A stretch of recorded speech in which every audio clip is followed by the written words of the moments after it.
There's a little bit of angst there.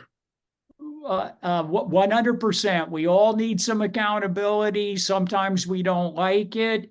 But the other thing, the flip side of the accountability is you're also going to get the encouragement to keep trucking. And there's a saying, the law of the first deal. And what it means is your first deal is the hardest one. So you might own a few single family homes, but to make that jump and buy that 30-unit apartment, that's the most difficult leap. Once you buy that first 30-unit building, I guarantee you the second one will come more quickly and easier. So I can tell you on the first building I bought, 43 units, not a big deal, $2.8 million. I was in a mentoring program, and my mentor, even though I've been in real estate all my adult life, I was still kind of a newbie multifamily guy. So I was a little nervous. My mentor talked me off the fence, kept me on track, bought the thing May 2021. It's killing it. It's doing great. And without that encouragement and kind of support, I may not have stayed the course. And we have now, my mentor and I have even partnered on bigger deals in Greenville. And that's the other interesting thing about multifamily. And one of the reasons I actually made the switch. As a single family investor, you generally do it all yourself.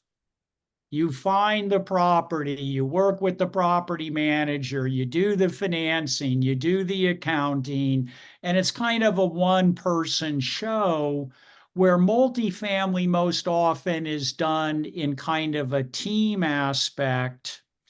And the great thing about the team is each person on the team has a particular skill set. And each person may have a particular weakness that maybe somebody else on the team fills.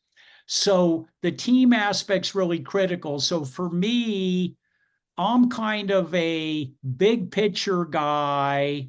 I love to hunt deals. I'm the hunter on our team. Love to hunt deals, love to network, love to talk to investors.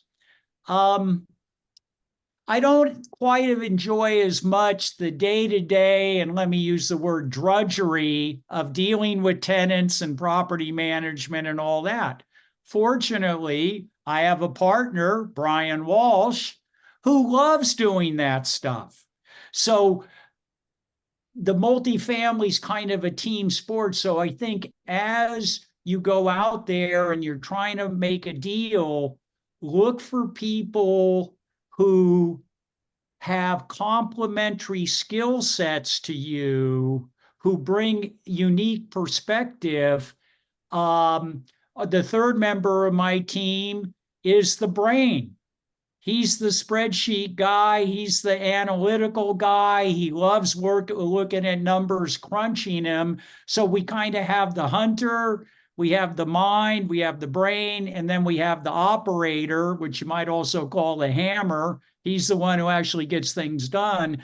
So that's a great thing about multifamily, because I can play to my skill set, and all your audience can find their kind of, let's call it a superpower, play to that superpower, and then find partners that fill in the gaps. And then united as a team, it's, what would you say? The sum is great. The whole is greater than the sum of its parts. So you get 3 or 4 people with complementary skills, and now you really have a formidable team.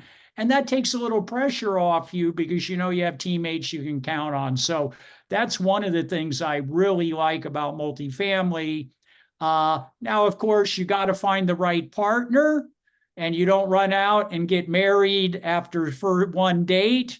You have to take some time to get to know these people and kind of make sure you're all on the same page about investing and how you conduct yourself in life.